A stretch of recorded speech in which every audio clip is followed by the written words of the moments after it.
Well, good afternoon and welcome to Windy Hill Kennel.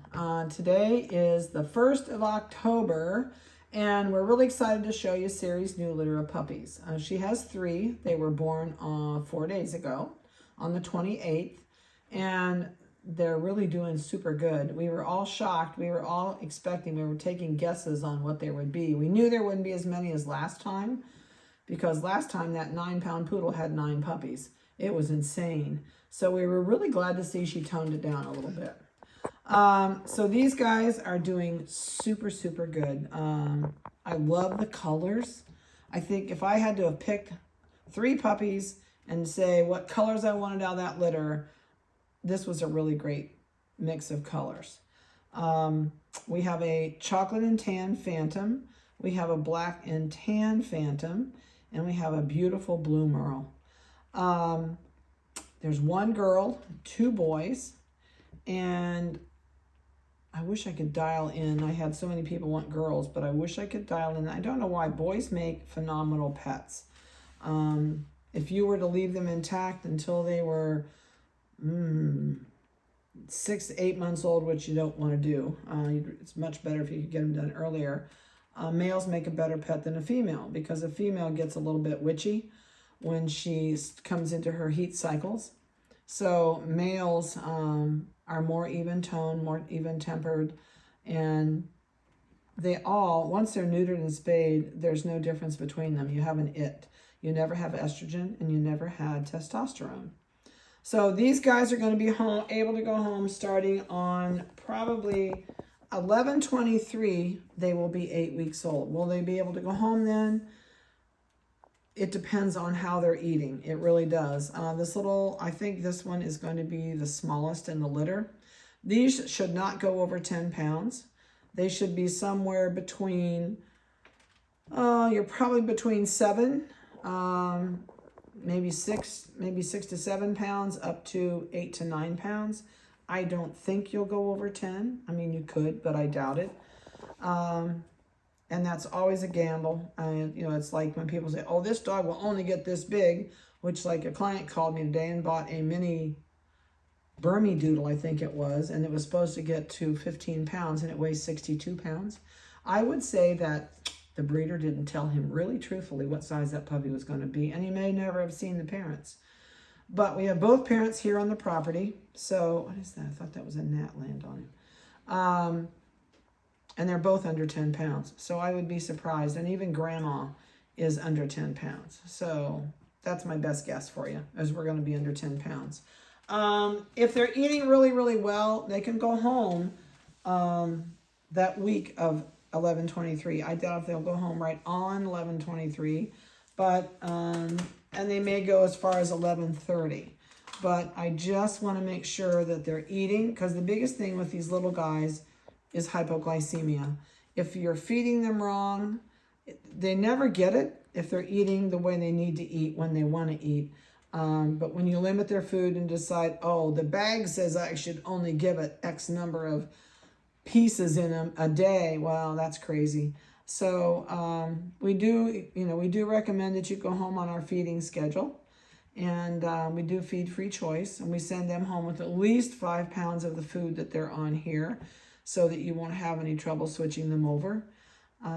We do Purina toy breed, which has the Yorkie on the bag, but I don't recommend it to my clients, and I hope Purina is listening, because Purina does not let you buy the same size bags I can buy. I can buy a 35-pound bag. They limit customers in a retail store to 5-pound bags, and they cost a fortune. So we do feed Purina toy breed here, and it's I love the Purina Pro Plan toy. And like I said, it has a Yorkie on the bag, but I would check the prices of it because it's stupid expensive. Otherwise, I can get you a 35-pound bag for the same price I pay if you're interested. And we can talk about that farther down the road when you get your puppy. Or you can go to a pet store and look for a small breed dog food. So anyway, I have not microchipped these guys yet. That's today's plan, and they're not going to like me, but that's our project for this afternoon. When we're done, we're going up and do tails. We're going to take dew claws off. If you're not sure what a dew claw is, this is probably the easiest one to show it to you on. So a dew claw is the fourth toe. It's the one that's up here on the side of the foot. We take those off of every puppy that is born. They are on every dog. Every canine in the world has that front dew claw. I don't care if it's a wolf, it's a fox, a coyote, what it is, or a dog, they have this dew claw.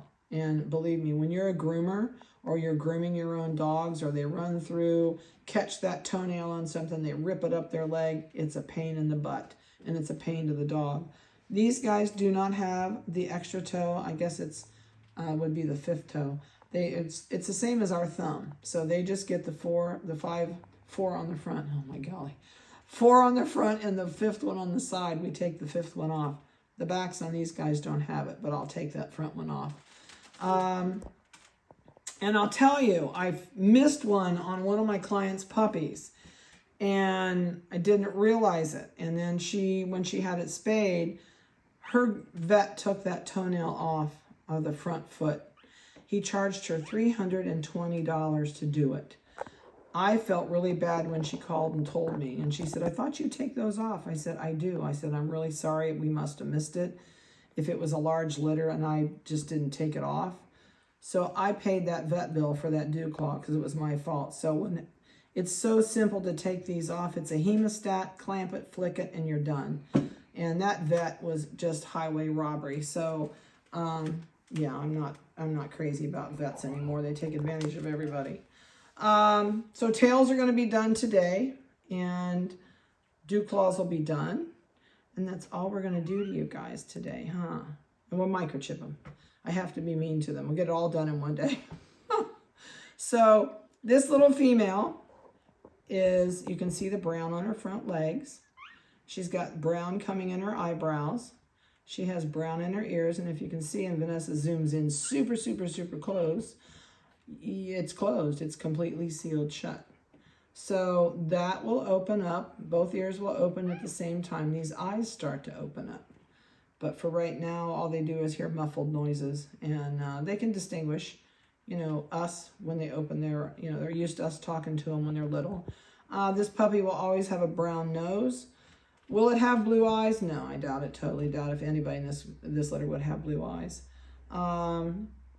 So other than that, that's all I can tell you at this point with these guys. So let me get a weight on this. I hate to stick you on this cold. I'm really sorry. Yes, I am. All right. So down you go. 8.1 ounce. Back down where it's not cold on that table. Oh, she says, that's miserable. This is a drop dead gorgeous merle. I love this merle. It's like God took 2 puppies and put them together. So we have the black puppy on this side, and we have the blue merle puppy on this side.